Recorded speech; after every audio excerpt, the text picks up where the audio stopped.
Hey guys, what is going on? This is Daaro DS. Welcome back to another episode of Persona 4 Arena. One of the last ones for, hopefully, one of the last ones for Labrys' story. We're gonna get right back into it and continue on.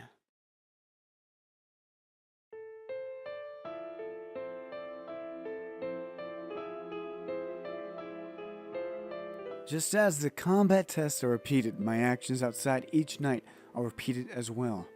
I become aware that I am seeking out number 24 of my own will lately. When I attempt to communicate with other units, most often they cannot understand the meaning of my questions. This prevents us from conversing. But that may not be the only reason. I want to converse with number 24. I have begun to desire it. When I go to see number 24, the white dog I saw on the first day we met appears from somewhere. This one seems to have been raised as a pet somewhere far away from here. But one day, it was brought to the forest near here and its owner suddenly disappeared. It seems unlikely that number 24 obtained such a derailed history of a stray animal from a research staff. Was all of this information obtained by communicating directly with the animal? From the dog, it does not speak human language. Its name is apparently Snowy. At least, that's the name it responds to the most. Snowy! I thought it was a dog. Oh my god, Labrys. Oh, well, the name of this animal is a dog. But how do I put this? Snowy is what this specific dog is called. Snowy. Snowy barks once as if comprehending its name. It's white, like snow. Easy to remember. When I reach out my hand, Snowy rubs its nose against it without being frightened. The way it presses at my fingers feels as if it's showing its pride in its name. I do not know the tactical advantage that communicating with animals offers to a weapon, but I feel that there's a value in spending time with it. I decided to spend my outdoor activity time that day following Snowy around with number 24.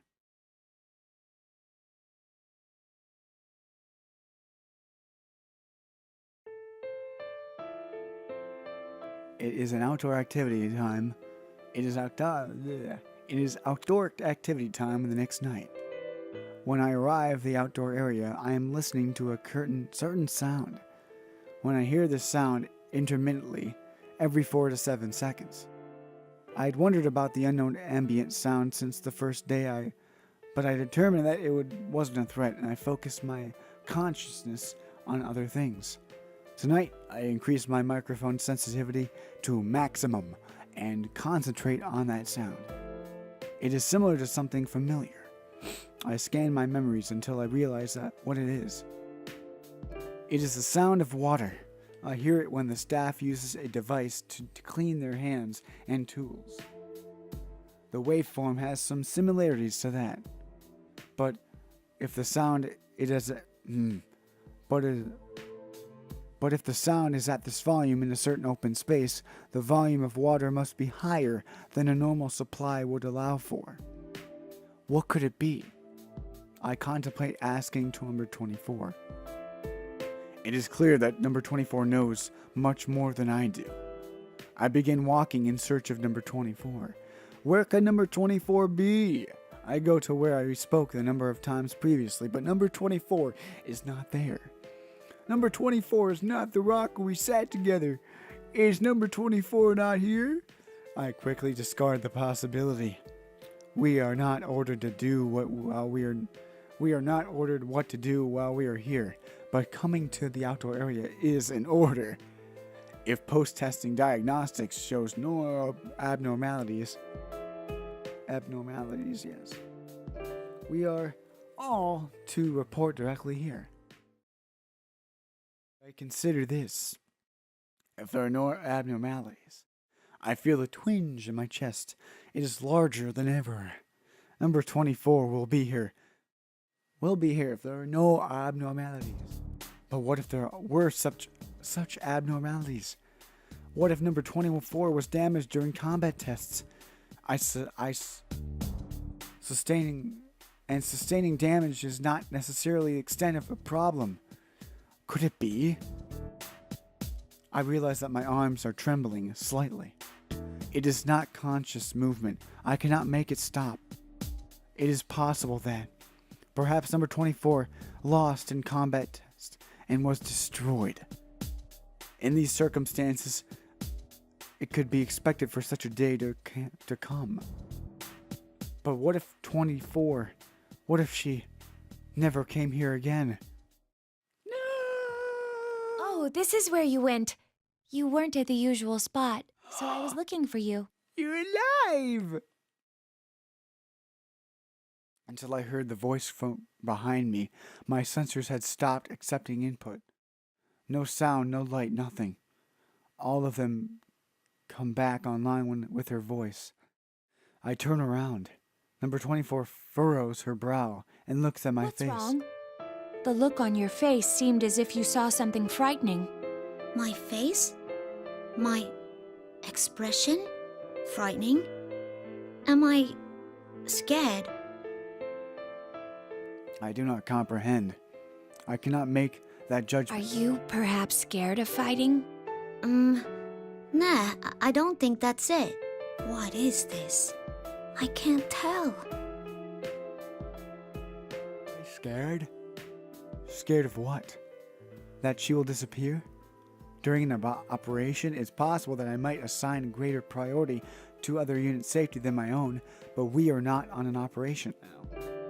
This emotion is not the same anyway. It is different, and it is a different emotion. An emotion? I have emotions?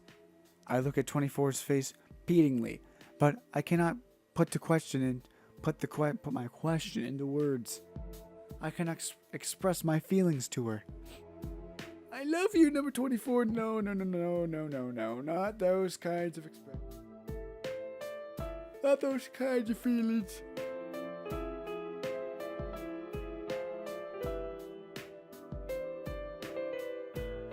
And though number 24 sees this, she says nothing. She only smiles tenderly. It's the same smile she showed once that looks happy but also sad. During that night's outdoor activity time, neither 24 nor I speak much. We just walk together side by side without many words. I do not take the opportunity to ask her about the intermittent sounds of water.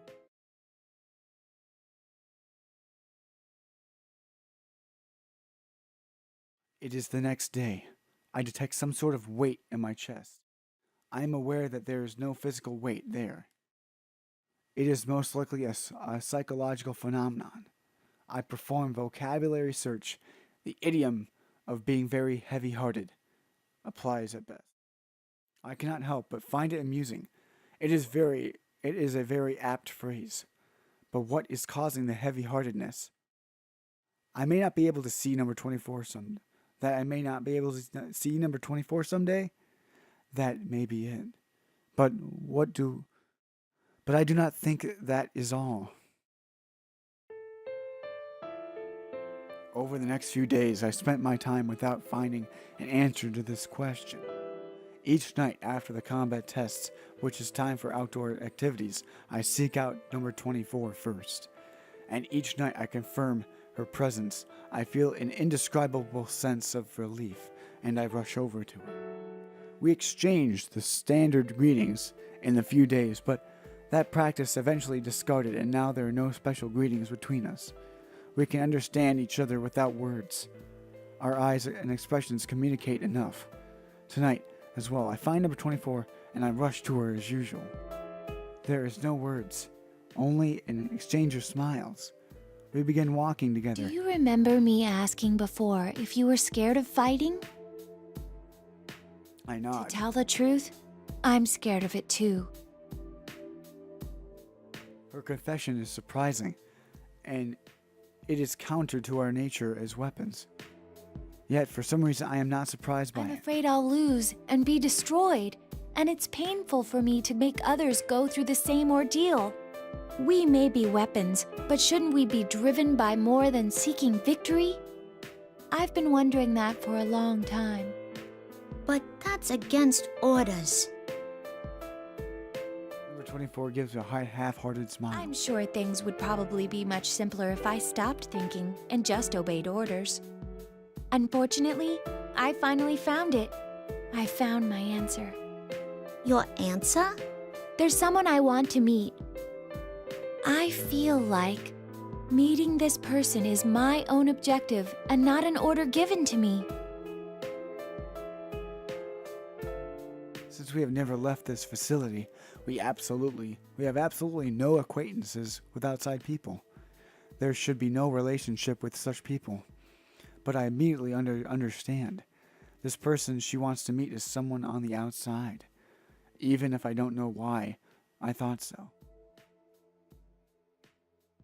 But when I reflect upon this thought, the indescribable wavering within me becomes greater than ever. Ever since I started thinking that I was scared to fight, each day was painful for me. If I'm going to feel this way until the day I lose, I even thought it would be better if I lost on purpose. But I won't think that anymore. I feel glad now that I exist. I mean, we're loved after all. Loved? That's right. I repeat that to myself. The word loved. I do not comprehend. What is love? But when I look in her gaze, her clear eyes seem to be beyond the sky. Her statement seems correct, but I feel that this must be something vital. As I watch her try to express something without words, it's hard to believe that she has the same unit type as me. It seems more that she is human. Why are you telling me this? It's probably because I didn't think anyone but you would understand. Well, I hate to say it, but I'm not sure I really get it either. I'm sure you'll understand one day. I hope so anyway. Sheesh, why you gotta be so cryptic? It is the purest smile I have cataloged. I know without comparing it to anything that it is a smile of pure joy. I detect Snowy playing at my feet. After playing at number 24 feet 2, Snowy runs off about 3 meters and then turns around. Its tail moves vigorously back and forth. Soon afterwards, Snowy sits on the ground and looks up at number 24. I watch number 24 crouch and pat its head. I am thinking back about other things. Things beside fighting and defeating the nearest enemy. My own objective, someone to meet. I still do not fully comprehend. But the way she is playing with Snowy tonight looks more fun than ever. Her smile seems very natural. If the answer she discovered in the origin of that smile is the origin of that smile, I would like to understand it someday too. I can feel that desire budding inside me.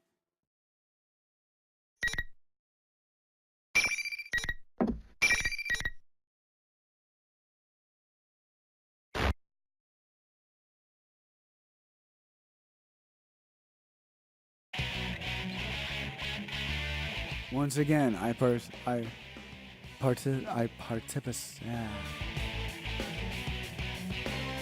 Once again, I precipitate.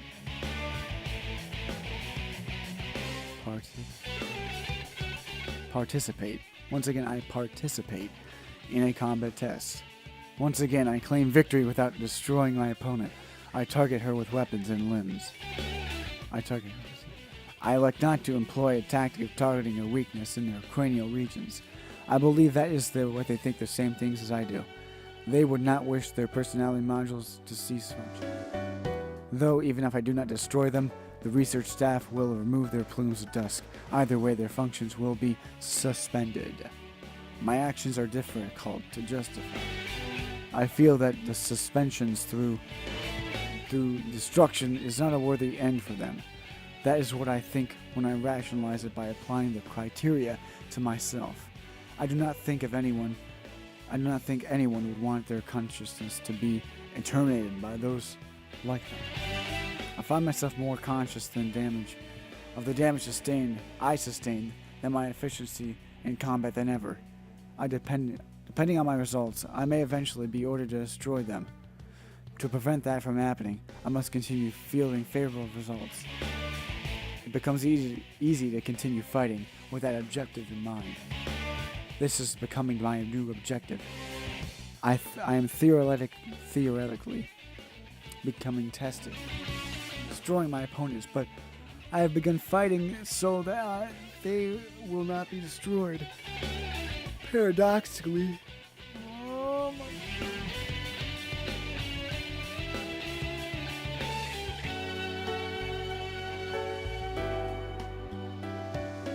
This has caused my results to improve. Could it be considered going against orders? My strike shatters the servos in the opponent's pivot leg. She falls to the ground, unable to stay upright. Her weapon has already been destroyed. She should be incapable of resisting now. But the buzzer signaling the end of the test does not sound.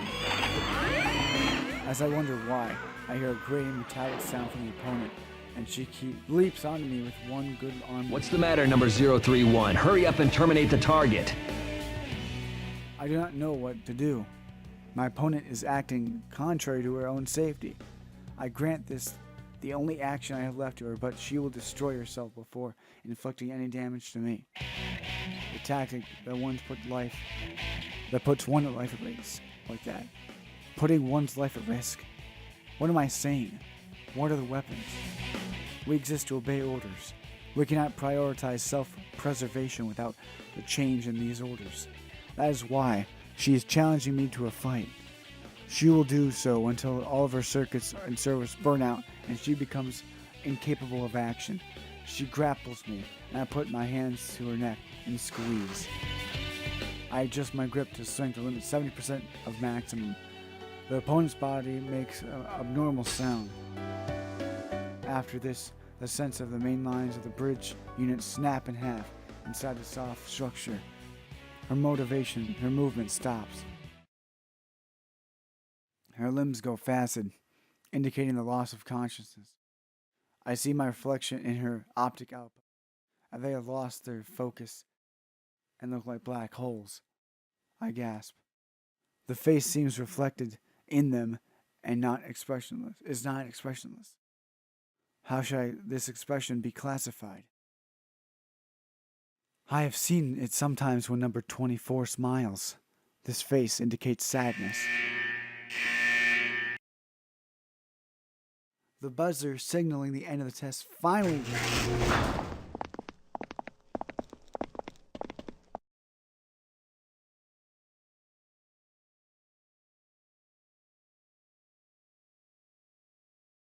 The researchers.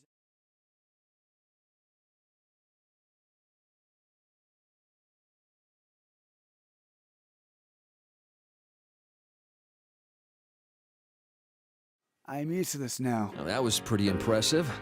You think it's because of the size of her plume? Funny that one little part could make such a difference. Indeed. Most of it is due to differences in their tactical mentalities. It may be on the cusp of what we would call an ego. Considering how everything's been going so far, I'm starting to believe more in persona abilities.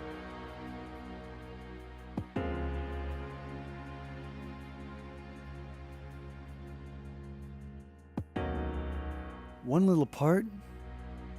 Is it true that the plume of dust installed in me is comparatively the largest amount of units of my type? But does this part determine everything about us? Number 24's smile seems more human than mine. I find myself opening my mouth to speak, but I realize that the statement I'm about to deliver is a protest, and I'm quick to abort. Was I about to deny my staff's authority? They speak to me. My confusion seems to be gone unnoticed. Well done, unit number 031. That was an impressive display of destruction. Plus, you cleanly severed its transmitter, leaving the plume of dust unharmed. That's certainly ending things on a high note. Is it on a high note? An act of destruction is a high note? The researchers look at each other while holding the petri dish with the bluish-white plate-like object. One of them says this is the All one. right, number 031. As of today, the test battles are finished. Huh? It's over? I cannot help questioning the unexpected statement. All the results indicate that you have the very highest performance out of all the units of your model. I'd say we can go ahead and earmark unit number 031 to be the base for developing the 5th generation. The base. It means that you're the winner. The combat tests are over? Will I no longer be required to fight? A strangely intense sensation of relief fills me. It's not because I won and gained a reward. If the tests have ended, those of my unit type are not yet destroyed can escape that fate. Interesting, it seems that I was reluctant to destroy them after all. My priorities have become inverted, yet I am so happy that I smile. The researchers notice that expression as well and smile back. Okay, we're going to begin the usual review of the feedback. So come over here.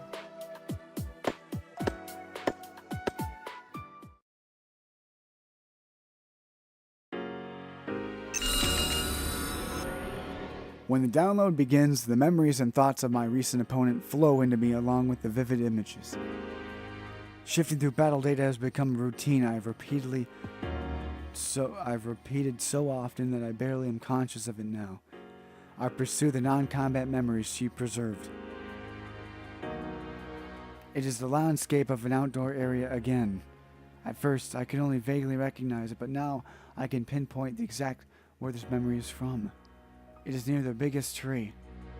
The memory of the flowers are images of the small shoot, a budding plant, and the blossoming flower. She must have had an interest in concept of growth. For we machines, growth of an individual is an unknown concept.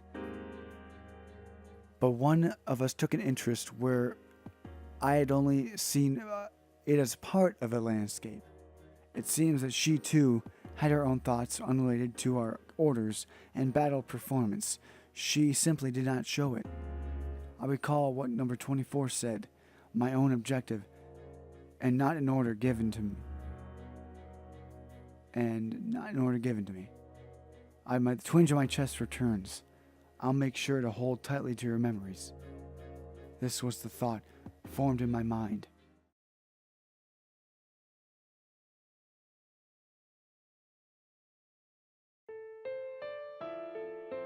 Once again, it is time to spend time outdoors.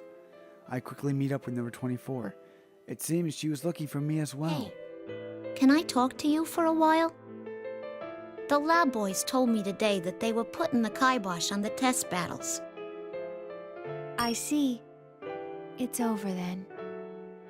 Look, I've been thinking, if they end up tossing us out soon because of that, I want to go with you to go see that person you were talking about. The one you wanted to meet.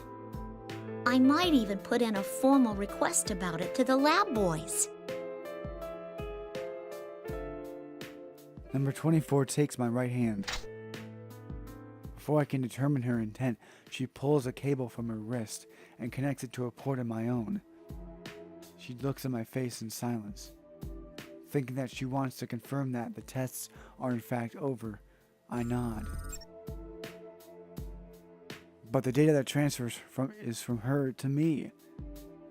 The packets that flow through the cable form a single very small archive. You are still safe when everything is over. Open this file.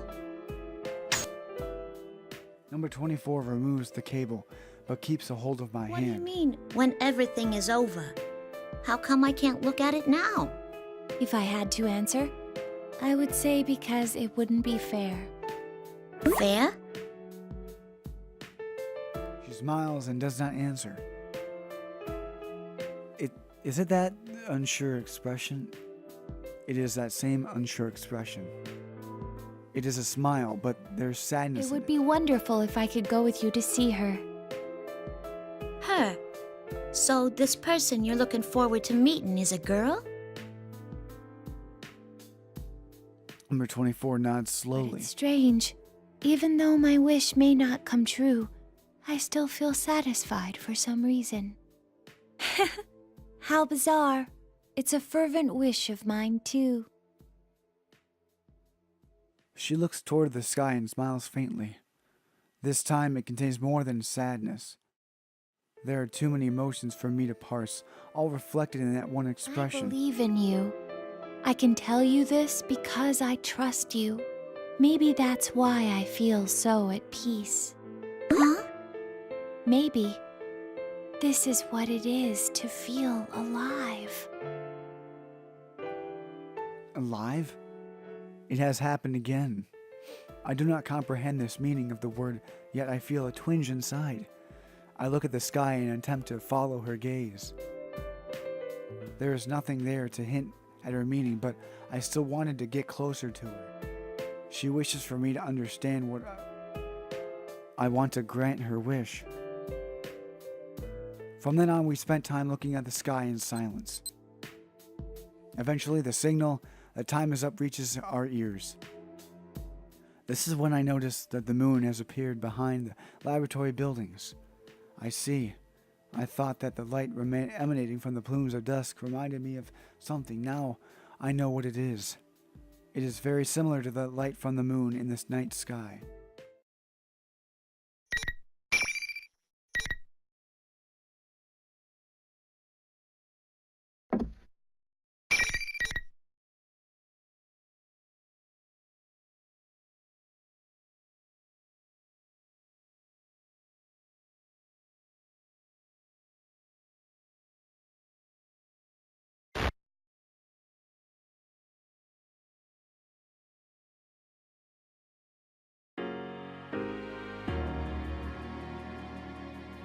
The sun rises and the next day arrives. After coming out of the standby, I am ordered to enter the shock-resistant chamber once again. From what I am told, it is different. It is for a different purpose than combat tests.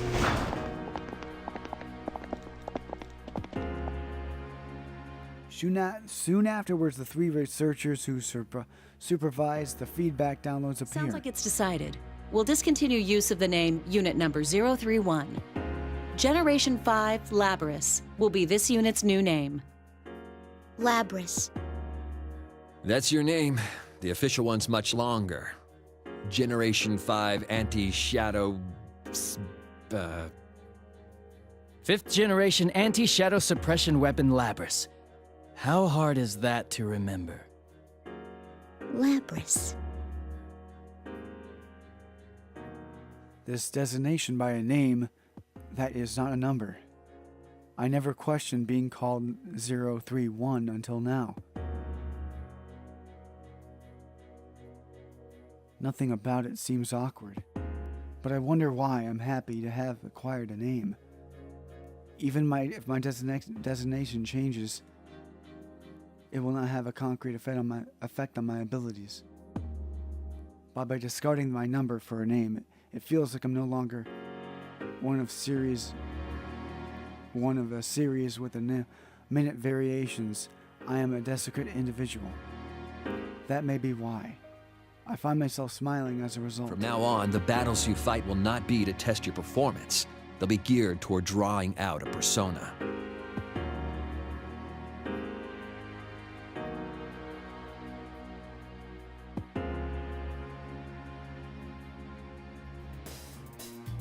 Alright, sorry about that guys, but my computer's been acting up and I kind of lost a snippet, but she has to fight more of her own type, and first fight she has against number 24, and they're just been in a bit of a predicament, and that's when my computer went out. I'm like, really, computer? You trying to just do this now? But I cannot help but plead. Number 24 does not answer.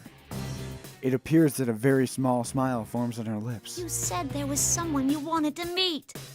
I can't fight you knowing that. I turn and appeal to the researchers watching us from the other side of the glass wall. Come on, stop this. I don't want to fight anymore.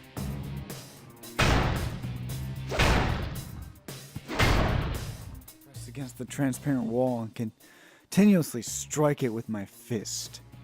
Though my safety limiters are disabled, it must be coated with something. I cannot even scratch it.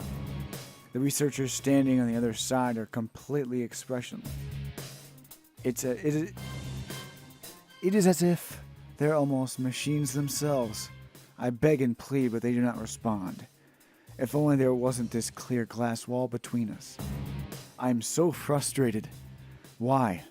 Then I hear number 24 speak up, weakly behind me. Only one of us can exit this chamber. Huh? They never told you, since you were strong enough, that battles never lasted very long. But that's the rule of this place. The only time the door leading beyond that transparent wall opens is when one of us is considered unable to fight. From the start, this whole setup never took our feelings into account. I can say nothing. I can see from her words what atrocious battles were forced upon her. But talking like this is a waste of time. I can see I won't spur you into fighting with just words alone.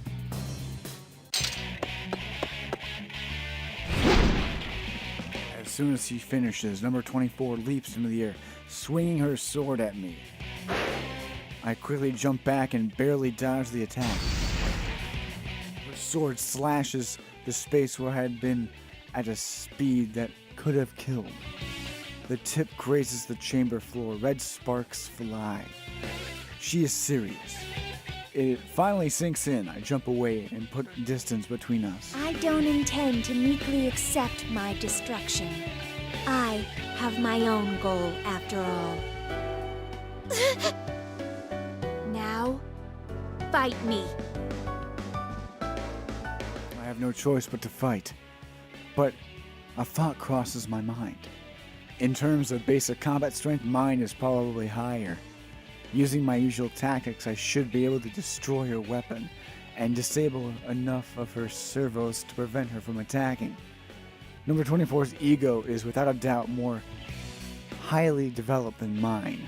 It must be of value to the research. She must be. If I can render her incapable of acting, I may be able to avoid the order to destroy her when she is down. I decide to bet on that possibility. I shift my priorities and fight back with all my strength. I cannot do this empty-handed. I've removed my own multifunction weapon from my back, shaped it into a battle axe. It pains me to do this, but it is the only way. I repel number 24's persistent sword strikes and go for the counterattack.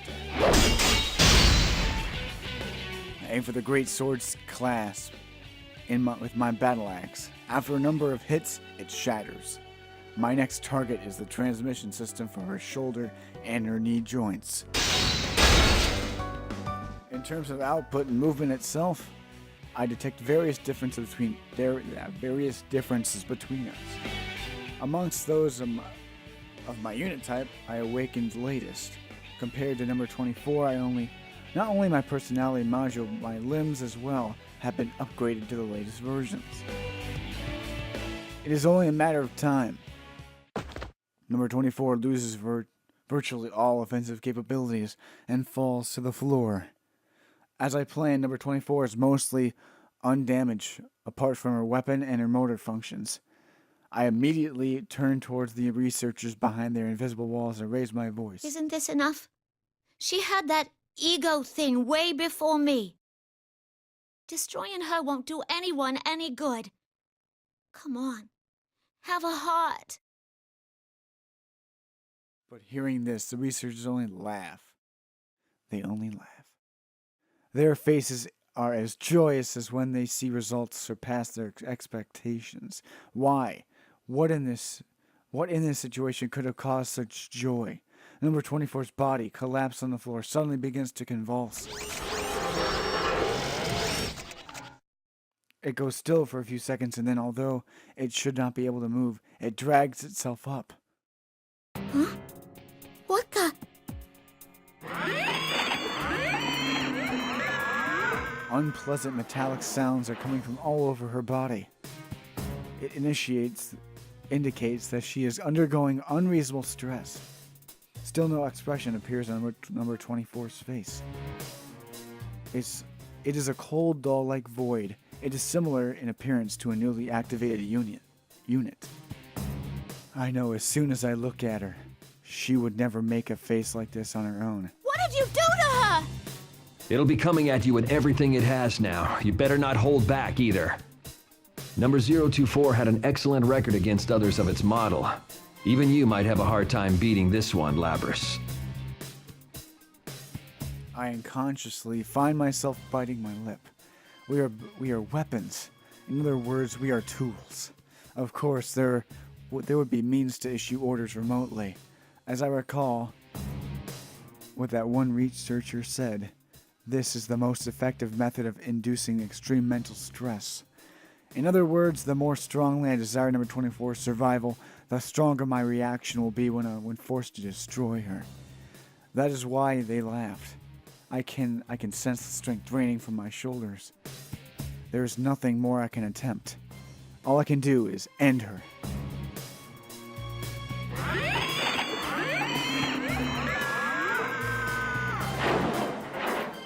Behind me, number 24, or rather, her animated shell approaches me, its limbs shaking. I suppress all my thoughts unrelated to tactics and slowly turn around.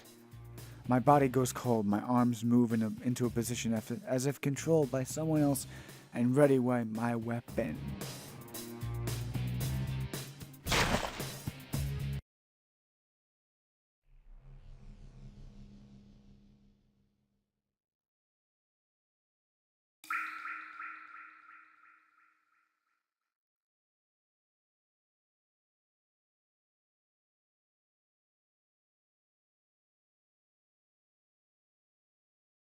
It was not a close fight. Once I decided to finish this, once I was resolved to stop her, number 24, as she is now, stood no chance against me.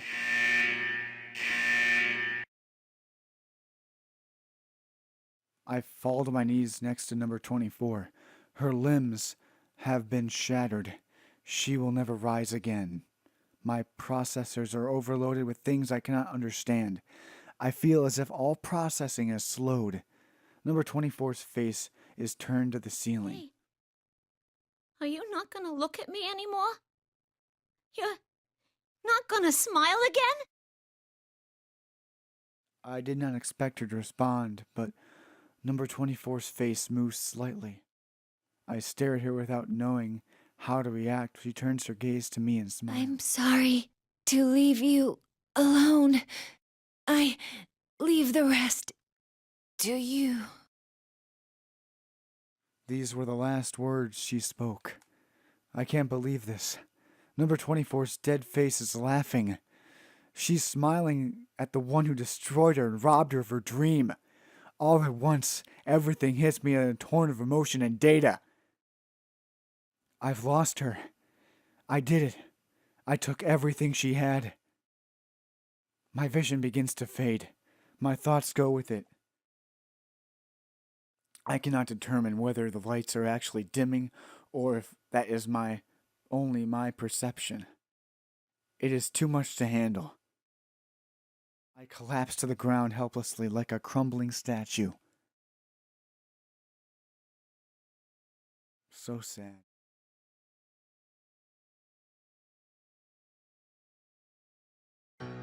The next time I awaken, I'm lying inside a cage. It seems I was carried out of the test chamber. The download of 24's feedback data is about to begin. The researchers seem to have taken my sudden loss of consciousness seriously. I am confined in a cage instead of sitting in the usual maintenance chair. The researchers kept repeating the word interesting. So this is how they react when extreme mental stress is induced. I can hear their voices clearly. They seem to derive pleasure from the fact that I lost consciousness due to the mental stress, rather than physical damage.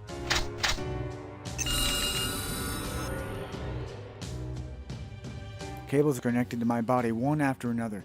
The data download begins. All of number 24's information. Combat data, various records, and the memories she experienced. All of it flows into me.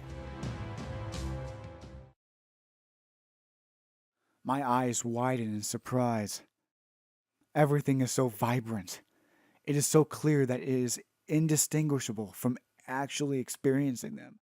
This is the first time I've received memories with such vivid images.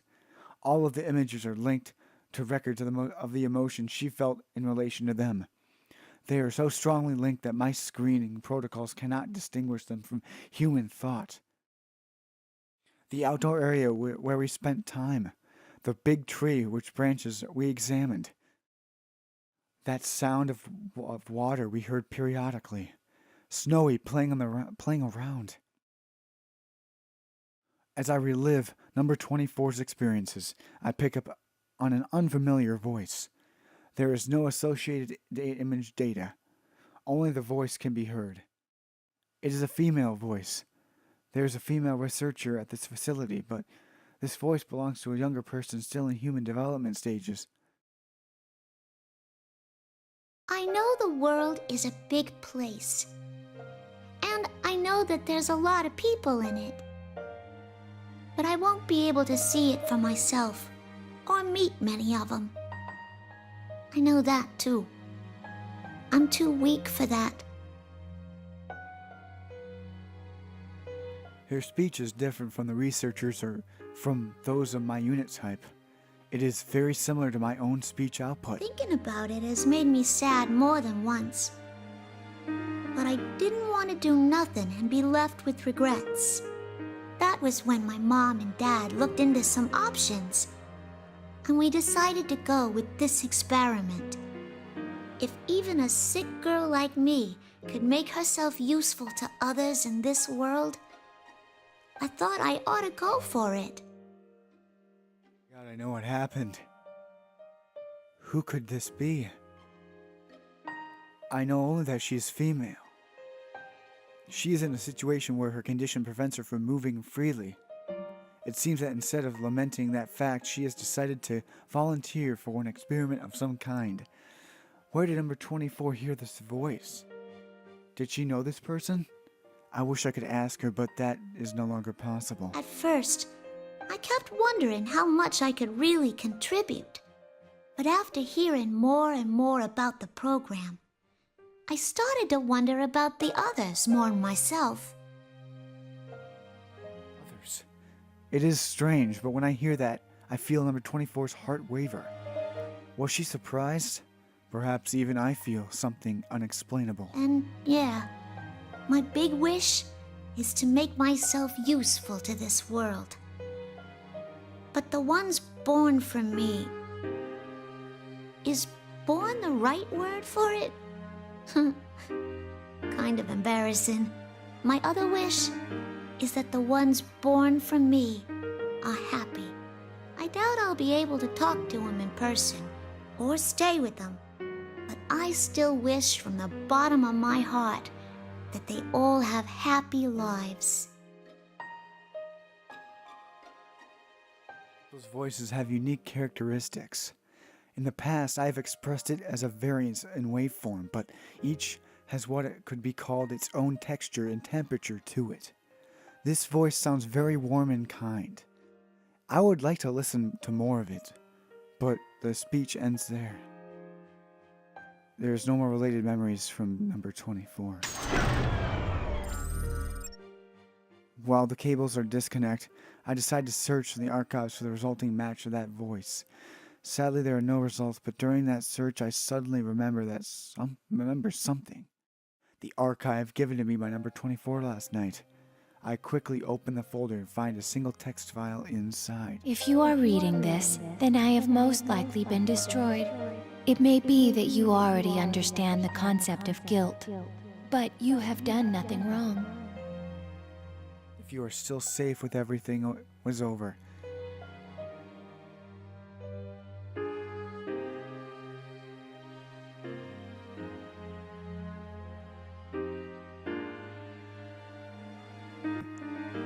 what was going on through her mind as she prepared this file?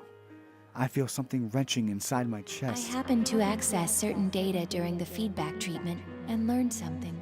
Artificially creating a personality from scratch is very difficult, though they hope to achieve it in 2 generations. But those of our model were actually made from the template of a certain girl's personality. That includes you and I. I knew it. She had left a recording for the units created using her personality. A message for those of us who did not yet exist. That's what I heard. She speaks in a strange way, like you.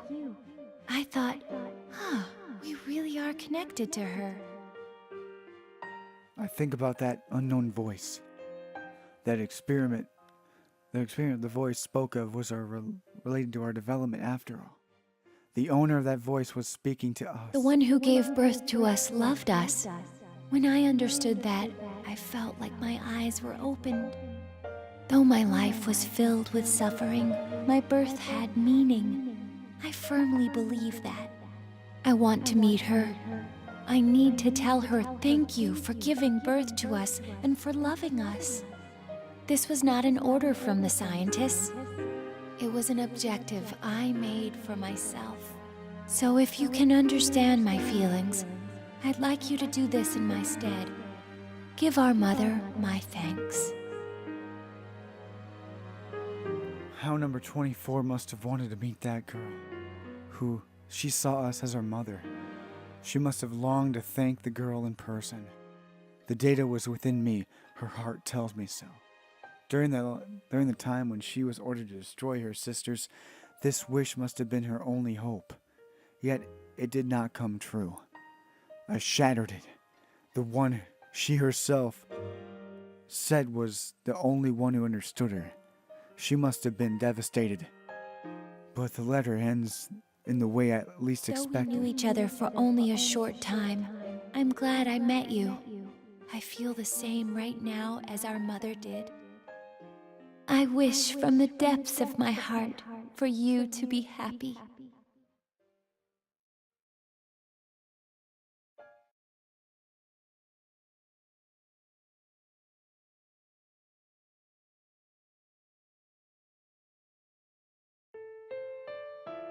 I am shocked. How can she feel that way towards someone who may one day destroy her?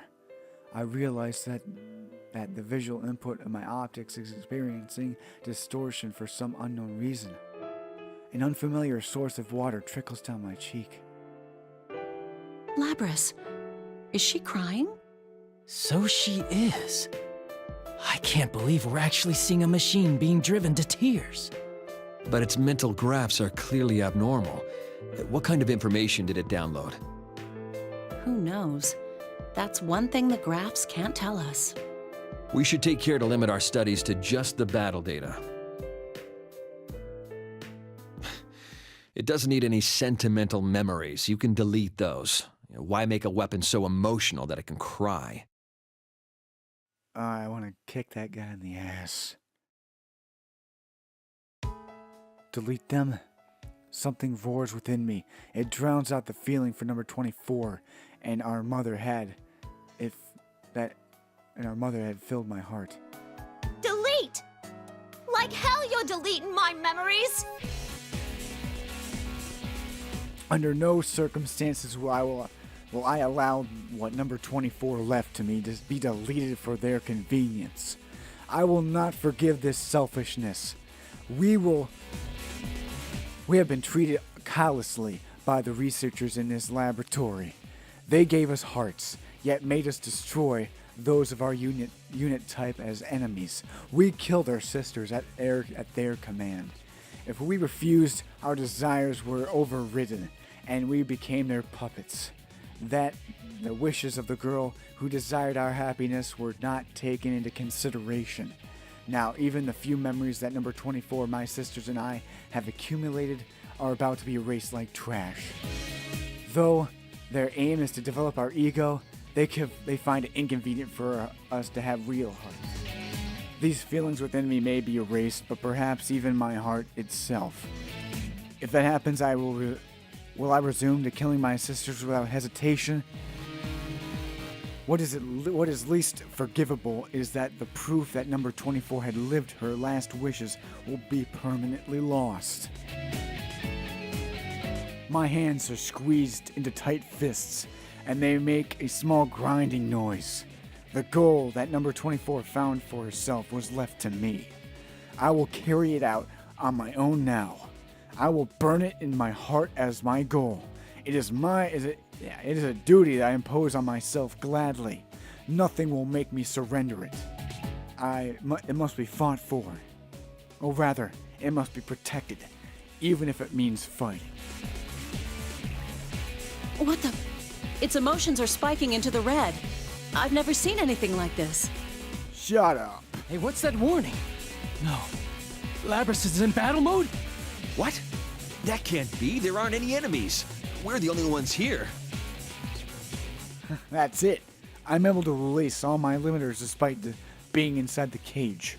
The researchers monitoring me on their tablet PCs seem perplexed and alarmed by this. They should be. What they are witnessing an override of the principle of non-aggression towards humans. They are flustered and too panicked to speak clearly as they announce an emergency has occurred. One of them steps away from the cage I am in and reaches for a switch with warning labels around it. Suddenly, restraints appear to bind my limbs. Are you saying those mental fluctuations were enough to override the OS's restrictions? That plume's playing pranks on us. Hey, hurry up and delete those memories. Those memories in my heart are not unnecessary. Think we are! Something I have not felt until now, a sensation like heat spreads throughout my body. A trembling, burning wave arises within me. Soon afterwards, I realize that this is an emotion.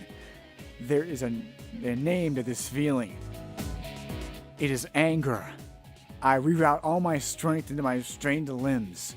These restraints are designed to withstand up to twice our calculated maximum output. Trying to escape, therefore, logically doomed to failure. Even so, I continue to muster my strength. It is not because I judge it as a variable course of action. I am not merely executing an order. I am acting based on my emotions. It does not matter if the restraints can be destroyed or not. I wish to destroy them. The mental parts in both my limbs and restraints begin to creak. How's it doing that? There's no way those things are strong enough to break the restraints. It's outputting over 220% of its theoretical strength limit, even though its joint actuators are operating at only 70% capacity. That's not possible. That doesn't even make any sense. What's driving this thing? I'm not gonna let you take those memories! I made her a promise! Yeah. The next moment, a rupturing sound like a small explosion shakes the entire room. The heavy metallic bands restraining my arms and legs shatter. I jump out of the cage and run toward the open door. I must escape from here. I have to get out and see the girl who loved us, though we were not yet created, to fulfill number 24's wish, which had become mine. But when I enter the hallway connected to the outdoor area, I am met with barricades and heavy artillery. Oh, come on! I haven't even got any projectile weapons! My sister units and I have never been equipped with firearms. I recall it being due to concerns over a unit's mentality affecting the accuracy of its aim. Instead, we were given short-range weaponry, a chain arm, and other implements in my case, but they're not sufficient to deal with range of firearms. However, I do have a countermeasure. By using the flexibility and adapting into situations with my developed mind, I dodge the complex projectile trajectories and destroy the opposition. Eventually, I reach the end of the hallway and exit to the outdoor area. I have not seen this environment before. The trees are the same species as those that grow near the facility, but these specimens are much healthier. Where am I? The question did not cross my mind until now. Where am I? Where are we? I cannot use the GPS that should be installed in me. It seems the research facility blocks GPS signals outside the walls.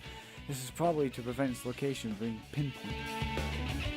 Is there anything in the environment that can help me determine my location? The blue sky I'm seeing for the first time is stunning, but irrelevant. Then I notice periodic sound of liquid in the distance. Ah, the sound of the ocean.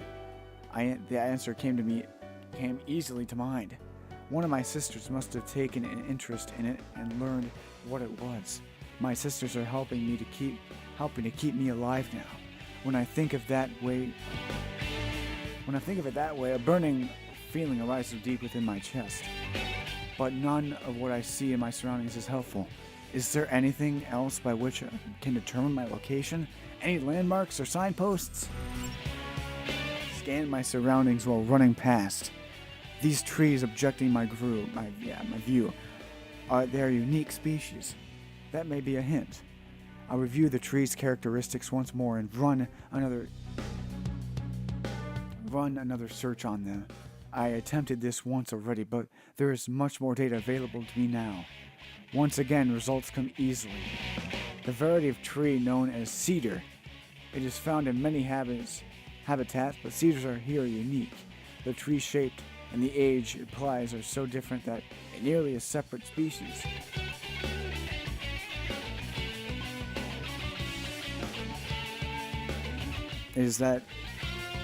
If that is because of differences in the environment, it may be useful. That's when an unfamiliar sound reaches my ears. The heavy rumble of what sounds like a motor. It seems that they have dispatched a vehicle to pursue me. I expected this. Their response was swift. It seems that they had measures in place at an event if one of us escaped. When the vehicle stops behind me, a fully armed personnel pour out of it to move surround. They move to surround me from both the left and right. It is an obvious response. No matter how much power I may have, I am alone. The optimal solution would be to overwhelm me with numbers. I try to shake them off by running faster. But soon afterward, I reached the main gate of the laboratory, a high steel edifice. It is tightly sealed. A number of heavy armed guards are protecting it. Stop. There is nowhere else to go. Labrys, come back here. You're too useful a unit to destroy. You need to get back here to be regulated. That's your role in all this.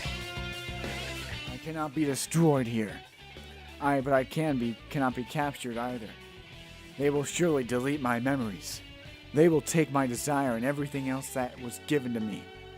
What purpose is there to avoiding destruction then? The only options available are whether my wish dies with me or whether it's stolen away. I'm gonna let you destroy me. And not just because I don't want to be destroyed. I...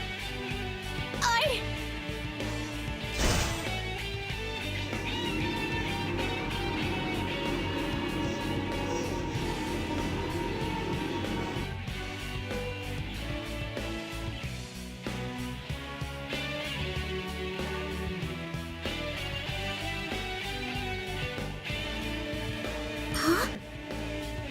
What the... Pursuit vehicle suddenly stops. The research staff gets off one after another This shot. reading, is it on the verge of a persona reaction? Shit, it's awakened? Ah, damn it, why now? Well, at least this proves that mental stress is the key to activating a persona. Who cares about that right now? It's not fully awakened yet, but with it still unstable, we don't know what it's capable of. I am intrigued by their statements. Persona? I knew we had the means, but I was not aware of the controlling anything. I do not know if it could be called power, nor do I know how to use it. But I can tell that the others are afraid. I seize the opportunity and run towards the main gate. There is a slight possibility that I can reach the door without attracting any gunfire, and vault over the door with my legs and chain arm.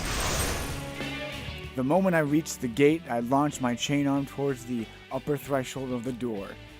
But the moment the arm grabs the ledge, something emerges. A much greater power touches the door as well. Suddenly, the door crumples like paper, and a large hole forms on the upper half. Now it's done it! We need to hurry! If it's that strong already, we won't be able to stop it once its persona completely awakens! That's persona. But I quickly regain my senses. I burst out of the facility and single-mindedly jump outside. My feet touch the ground off the outside of the outside world for the first time. They will most likely not let me escape. Fortunately, the door is badly damaged. It should take some time until they can be open enough for vehicles to pass through. I need to gain as much distance and time as possible, and then, it is then that I realize I do not have a destination in mind. Who is the girl number 24 wish to see? Where can I go meet her? The only clue I have is the idiosyncrasies of the girl's speech. That's a mouthful. I have learned that the distinct speech patterns are often associated with specific regions. I should begin by traveling where the style of speech is common. It is reckless, but I feel confident. At the least, I can get closer to the girl that I am now. Although my situation is dire, I am under pursuit. Internally, I am cheerful. There is a bounce in my step for the bounce. Woohoo! For some reason, I cannot remain calm. I am a hyper-giddy schoolgirl right now, guys. And we finally get a bookmark. I really want to keep going. Seriously want to keep going. I mean, this is getting just...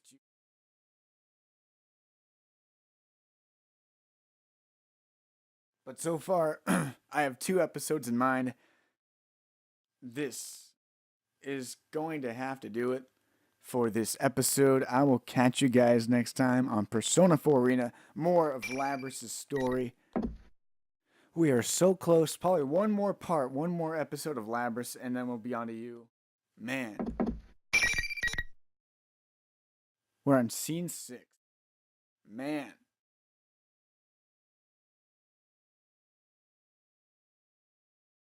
I want to keep going. Man, just all the emotions poured out in this. Just absolutely amazing. And just the way that I can voice act it. Sometimes it gets to me. But man, this is just one. Labrys' story is just so unique, and it's just so full of emotion. And you just gotta love stories like this. But I cannot wait to finish this up. And this is gonna be Daaro DS. I'm gonna sign out for today. Thank you for watching, and I'll catch you next time. Peace, and I'll catch more Persona 4 Arena and Ultimax coming up very, very soon. Peace.